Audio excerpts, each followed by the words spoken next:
Hello, I'm Greg Levine, and this is the party line for September 16th, 2011. And many of you probably heard about an explosion on Monday at a nuclear reprocessing center in the south of France. Mercoul, France, I believe. It was an incinerator explosion. An incinerator was used for what they call low-level radioactive waste. It's the kind of things that just get contaminated in the day-to-day operating of a fuel reprocessing center. Gloves, coveralls, small machine parts, the kind of thing that amazingly you produce when you use this as an energy source, and you've got to do something with that waste. Incinerating it seems crazy to me, but maybe not as crazy, say, as the pay-for-play plan that Governor Rick Perry in Texas has proposed, which is that a friend of his dig a 20-acre ditch and they just take 35 states worth of this low-level nuclear waste, radioactive waste, and store it really close to, precious aquifers that supply drinking water for the South. Maybe incinerating is a better idea, but it does again raise one of those, those kind of points about this idea that nuclear is a good way to generate electricity. It's just so many dangers upon dangers, so many extra little steps, other things that you have to consider besides just the getting of the fuel and the turning that fuel into a form that we can use to light a light bulb. But anyway, there was an explosion there. The reports say no radioactive material was released. The plant itself, however, is one of these reprocessing centers that turns previously used uranium fuel rods into something they call mixed oxide or MOX fuel, which is a sort of happy blend of uranium and plutonium that is then used again in fuel rods and nuclear reactors. More dangerous, believe it or not, than the straight uranium fuel rods. And in fact, it is some of this MOX fuel that was in the some of the reactors, at least, in Fukushima, Japan, that caused the fallout from the explosions there to be even more dangerous than it would have been otherwise. But I go off on this little digression here because it's important to realize that when we talk about nuclear energy being renewable, this is part of the process that they're calling renewable. The idea that you can, through an incredibly elaborate and dangerous process, take some of the spent fuel and turn it into an even more dangerous fuel that will, again, at the end, still be dangerous. And of course, the initial fuel had to be mined, and in the end you still have a waste product that eventually you can't use but do need to find a way to store. So, ergo, not really renewable energy right here. But you know what? This is all like a giant aside, because while this story was taking up all the air, there actually was a more important nuclear story that happened this very same week, which is that the International Atomic Energy Agency, the IAEA, got together for its annual meeting in Vienna, and it's the first major meeting since the earthquake and tsunami in Japan and the ongoing nuclear crisis. Faced with this crisis, the head of the IAEA actually suggested that they learn some lessons, that they come up with a program to enhance nuclear safety, to provide for international inspections, to have a one-year deadline to come up with new rules for enhanced safety to deal with natural disasters, and that within 18 months all the world's nuclear reactors be stress tested against this new set of guidelines and submit to mandatory inspections from the International Atomic Energy Agency. And this plan was backed not only by the director, but by countries like Canada and Germany, nuclear powers.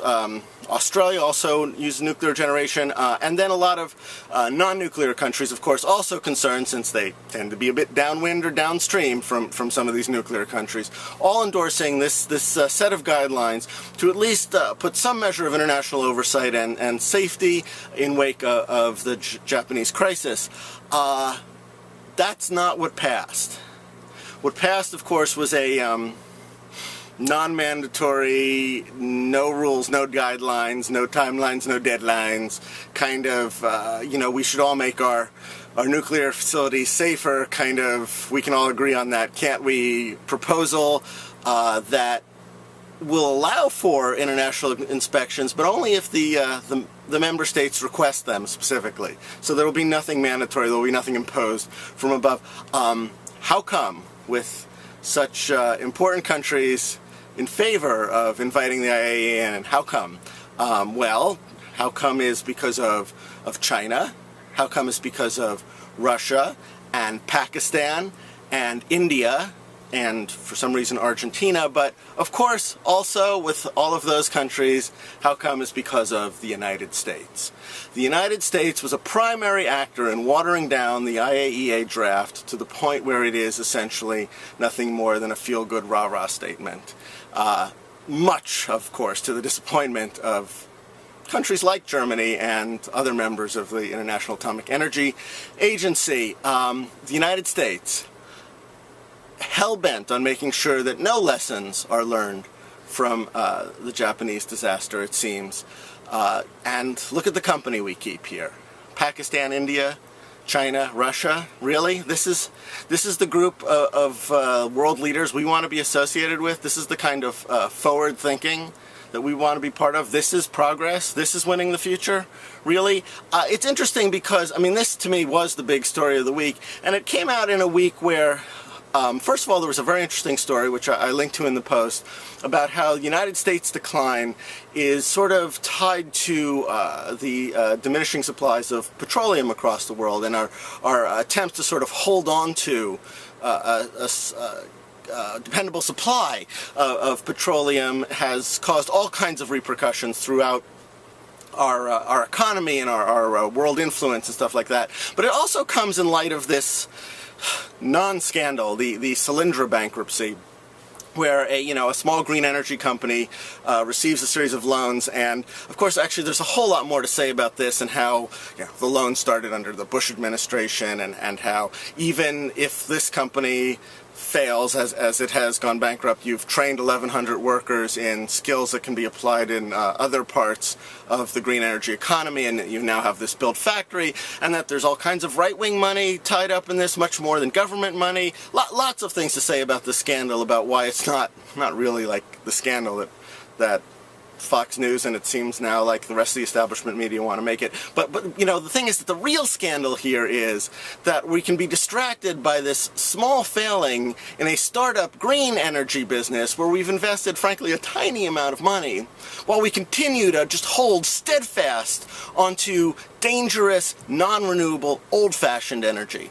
And that we spend 10, 20, 30 times as much money, no, more. I mean, we're talking billions in loan guarantees, billions in subsidies, not to mention the amount of money we expend to defend the countries, to occupy the countries where we would get these old fuels. And I'm not just talking about petroleum, I'm talking about uranium mining too, because as I've pointed out before, our domestic uranium resources are pretty much tapped, and we have to rely on countries like Russia for uranium now. And, other fine places around the world, Uzbekistan, Kazakhstan. So the real scandal is that while we can get all bad investment, green technology, and that's going to be like a big story, the real story here is that the United States is working behind the scenes to make sure that we continue to support these expensive and dangerous and non-renewable and backward-looking energy sources, and that's the party line for this week. And I'll see you next week.